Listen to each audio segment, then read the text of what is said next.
जय हिंद साथियों, स्वागत है आप सभी लोगों का एक बार फिर से आपके अपने चैनल जन कवि स्टडी हब में। आशा करता हूं कि आप सभी लोग स्वस्थ होंगे और अच्छे होंगे। काफ़ी अच्छे से आप लोगों की प्रिपरेशन चल रही होगी। तो अभी के इस सेशन में हम लोग देखने वाले हैं उत्तराखंड की जनसंख्या के बारे में। एक वीडियो मेरे द्वारा पहले ही अपलोड किया गया है। जिन लोगों के द्वारा वो वीडियो नहीं देखा गया है जनसंख्या का, उत्तराखंड की जनसंख्या से वो संबंधित है, वो उस वीडियो को देख लीजिएगा।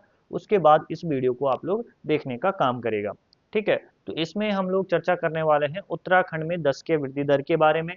ठीक है, तो यहाँ से आपसे किस प्रकार से क्वेश्चन पूछे जा सकते हैं वो उसकी चर्चा हम लोग यहाँ पर करने वाले हैं। तो सबसे पहले चीज आप लोग यहाँ पर देखिए कि 2001 से लेकर 2011 के बीच जो उत्तराखंड की 10 के वृद्धि दर जो रही है वो रही है आपका 18.81%। कितनी रही है? 18.81% रही है। और 1991-2000 के बीच जो रही थी वो रही थी 20.41%। कितना रही थी? 20.41% रही थी। उसके अलावा आपसे पूछा जा सकता है कि देश में उत्तराखंड का स्थान कौन सा है 10 के वृद्धि दर के मामले में। तो उत्तराखंड का जो स्थान है वो है भैया 18वां। कौन सा स्थान है? 18वां स्थान है। उसके अलावा देखिए, राज्य की जनसंख्या वृद्धि दर का विभाजक वर्ष अगर आपसे पूछा जाता है तो वो कौन सा है? 1981 है। कौन सा है? 1981 है। ठीक है, राज्य की जनसंख्या वृद्धि दर का अगर विभाजक वर्ष पूछा जाएगा तो 1981 आप लोगों को ध्यान रखना है। उसके अलावा एक चीज आप लोग नोट कर लीजिए, देश के परिप्रेक्ष्य में क्या है कि भारत की जनसंख्या में वृद्धि दर जो रही है वो कितनी रही है? 17.70% रही है। ठीक है, 17.70% रही है। ये सिंपल आप लोग इतना भी ध्यान रखो, 17.7% है भारत की जनसंख्या वृद्धि दर 2011 की जनगणना के अनुसार। ठीक, चलिए नेक्स्ट स्लाइड पे चलेंगे। अब देखिए यहाँ पर क्या लिखा गया है। एक साइड लिखा गया है सर्वाधिक 10 के वृद्धि दर वाले जो जनपद हैं वो कौन से हैं, और न्यूनतम 10 के वृद्धि दर वाले जो जनपद हैं वो कौन से है। तो सबसे पहले देखेंगे आप लोग सर्वाधिक जनसंख्या वृद्धि दर जो देखने को मिली है 2001 से 2011 के बीच में, तो वो यूएस नगर में देखने को मिली है। और ये यहाँ पर मैंने डाटा भी बताया है कितनी? 33.45। ठीक है, 33.45% की जनसंख्या में वृद्धि दर देखने को मिली है। ठीक है, तो ये आपके लोगों के लिए इंपॉर्टेंट हो जाते हैं, इसलिए आपको ये याद भी रखना है। ठीक है, उसके बाद आपका देहरादून है, फिर हरिद्वार है, फिर नैनीताल है। ठीक है, तो इसको आप लोगों को एक ट्रिक के माध्यम से मैं बता रहा हूँ कि क्या ट्रिक है आपको जो आपको याद रखनी है। उदय उदय हार गया उदय हार गया नैना से 10 रुपए। ठीक है, ट्रिक क्या है? उदय हार गया नैना से 10 रुपए। ठीक है, तो सबसे पहले उदय से तो हो जाएगा आपका उधम सिंह नगर। ठीक है, उसके बाद आप लोगों को ध्यान रखना है। ठीक है, उदय उदय उदय से हो गया यूएस नगर हो गया। ठीक है, उसके अलावा दया का जो है यहाँ पर क्या है आपका? देहरादून हो गया। ठीक है, हार से आपका क्या हो गया? हरिद्वार हो गया। और आपका नैना से आपका नैनीताल हो गया। और 10 रुपए से आपसे संबंधित रखना है आपको इसको, 10 के वृद्धि दर को। ठीक है, उसके बाद देखिए यहाँ पर न्यूनतम 10 के वृद्धि दर वाले जिले कौन कौन से हैं। पहले नंबर पर आपका पौड़ी। पौड़ी आप लोगों के लिए बहुत इंपॉर्टेंट है। पौड़ी की जो है ऋणात्मक देखी जाती है 10 के वृद्धि दर। एक पौड़ी हुआ और एक अल्मोड़ा हुआ। ठीक है, सबसे कम जो 10 के वृद्धि दर है वो पौड़ी की है। पौड़ी की कितनी है? -1.41% है। वहीं अल्मोड़ा की बात करें तो -1.28% है। ठीक है, मतलब -1.28% है। ये आप लोगों को ऋणात्मक रही है। ठीक है, तो ये क्वेश्चन आपका पूछा जाता है पेपर में, और पहले भी ये पूछा गया है। ठीक है, तो ये आप लोगों के लिए बहुत इंपॉर्टेंट हो जाता है। उसके बाद टेरी है और फिर आपका बागेश्वर है। तो आप लोगों को यहाँ पर ध्यान रखना है कि जो 10 के वृद्धि दर वाले हैं कौन सा? पीए कैटरिक क्या है? पीए 10 टीबी लाया, पीए 10 टीबी लाया। पी से पौड़ी, ए से अल्मोड़ा। ठीक है, 10 से 10 के वृद्धि दर हो गया, टी से टिहरी हो गया, और बागेश्वर बागेश्वर बी4 आपका बागेश्वर हो गया। ठीक है, तो इतना आप लोगों को ध्यान रखना है। फिर अगली स्लाइड पे चलिए भैया। अगली स्लाइड में क्या है? उत्तराखंड का जनघनत्व। ठीक है, तो उत्तराखंड का जनघनत्व के बारे में कुछ इंपॉर्टेंट डाटा है जो मैंने यहाँ पर लिखा हुआ है। ठीक है, डाटा क्या है? 2001 में, जब 2001 की जनगणना हुई थी तो उस टाइम पर जो उत्तराखंड का जनघनत्व था 159 था। कितना था? 159 था। जो 2011 में कितना है? 189 है। ठीक है, 189 है। अब देखो 2001 में 159 था। ठीक है, 2011 में 189 है। यानी कि जो बढ़ोतरी हुई है वो कितने की हुई है?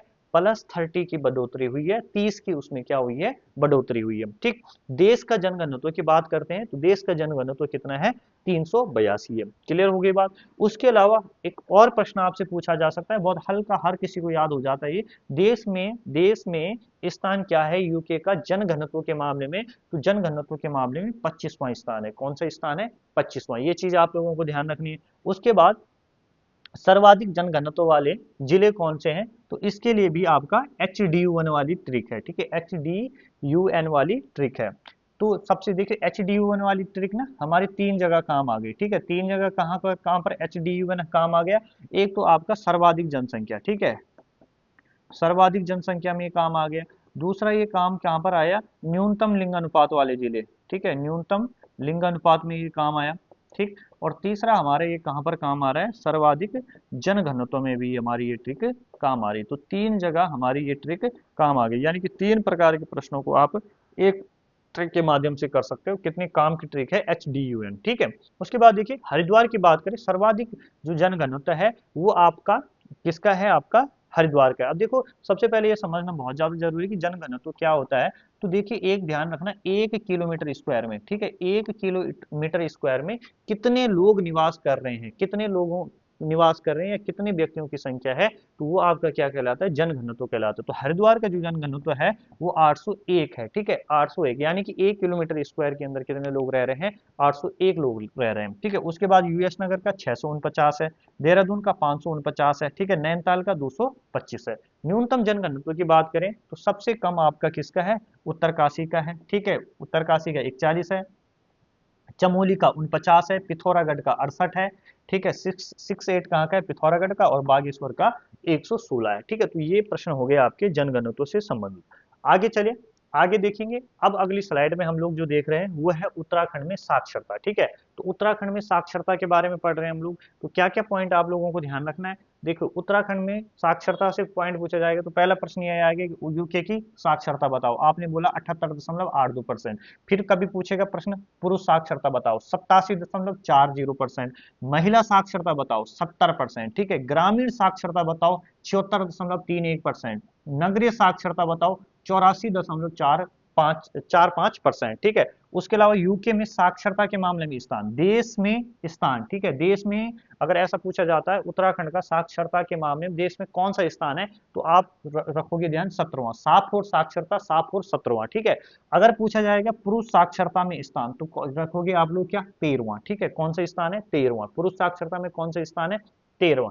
उसके अलावा 13वां किस में था, लिंग अनुपात में। ठीक है, लिंग अनुपात में कौन सा स्थान था उत्तराखंड का, 13वां। ठीक, चलिए उसके अलावा महिला साक्षरता, महिला साक्षरता में स्थान पूछा जाएगा तो आपको क्या ध्यान रखना है, 20वां। ठीक है, महिला साक्षरता में स्थान कौन सा है आपका, 20वां। इतनी चीजें हो गई क्लियर।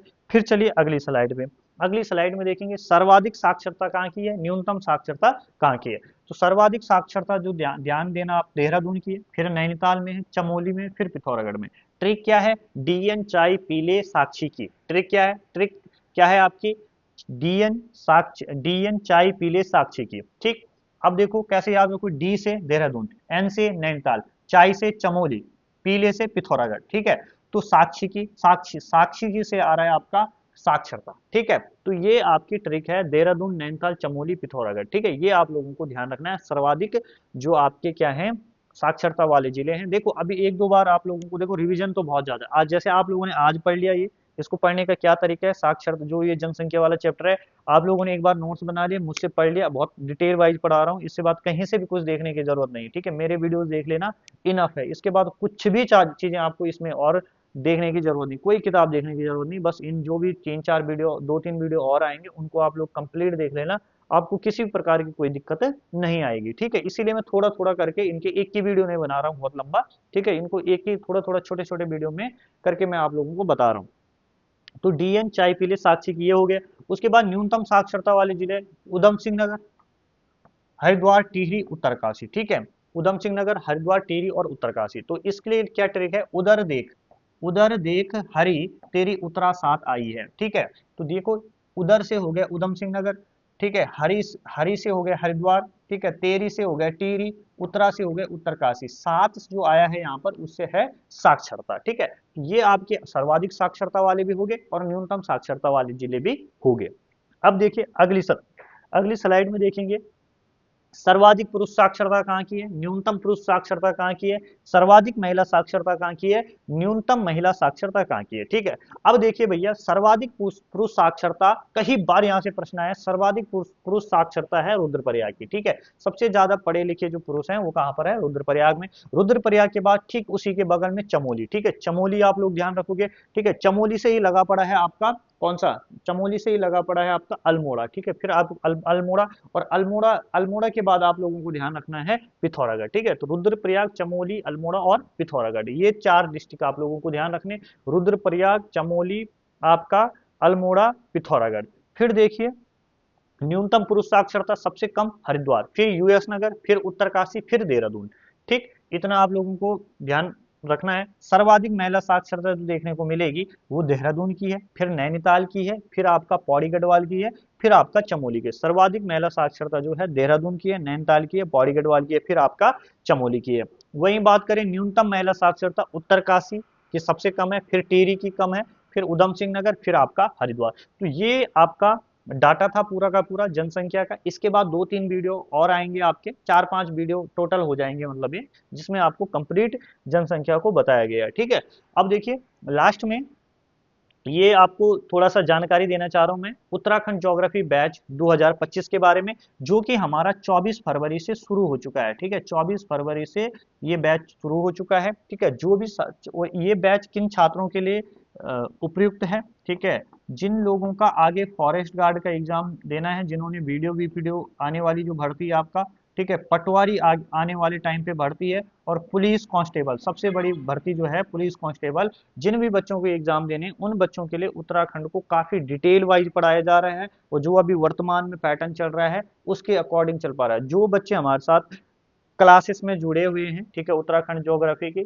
3-4 क्लास हो चुकी है, उन बच्चों को पता है कि किस हिसाब का कंटेंट, किस हिसाब का जो लेवल है आपको दिया जा रहा है इन क्लासेस के अंदर। ठीक है, जो एग्जाम में रहे उनसे 2 कदम आगे का मैं आप लोगों को पढ़ाने का काम कर रहा हूँ। ठीक है, बिल्कुल न्यू क्लासेस हैं ये, तो इनको आप लोग ज्वाइन कर सकते हैं। जिस भी छात्र को ये क्लास ज्वाइन करनी है, ठीक है, वो क्या करेंगे, वो अपना नाम लिखेंगे, ठीक है, अपने डिस्ट्रिक्ट का नाम लिखेंगे और लिखेंगे यूके ज्योग्राफी बैच 2025। बस इतना सा आप लोगों को काम करना है। धन्यवाद।